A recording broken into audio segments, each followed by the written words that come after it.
আসসালামু আলাইকুম প্রিয় ভিউয়ার্সরা, শুভ সকাল সবাইকে। আজকে রান্না করে নিচ্ছি ডাটা দিয়ে ইলিশ মাছ।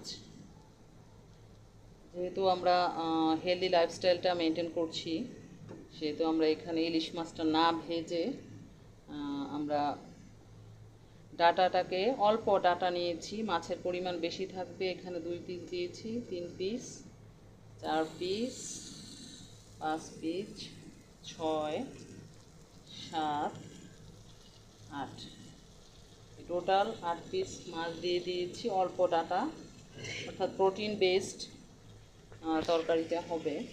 এখানে আমরা হিমালয়ান পিঙ্ক সল্ট ইউজ করেছি, ব্যবহার করেছি খাঁটি সরিষার তেল, হলুদ, লবণ, মরিচ, পেঁয়াজ রসুন কিছুই দিইনি, কারণ যেহেতু আমাদের এখানে ইলিশ মাছের ফ্লেভারটা ঠিক রাখার জন্য আমরা রসুন ইউজ করবো না, পেঁয়াজও ইউজ করবো না।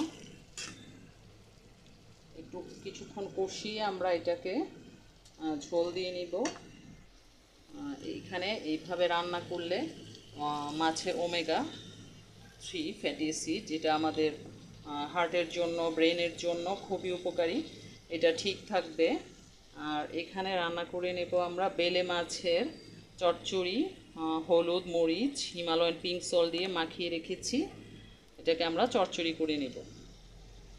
আর রান্না করে নিচ্ছি লাল চালের ভাত। আসলে কার্বস ছাড়া তো থাকা যায় না, এক বেলা 2 বেলা তো কার্বস খেতেই হবে।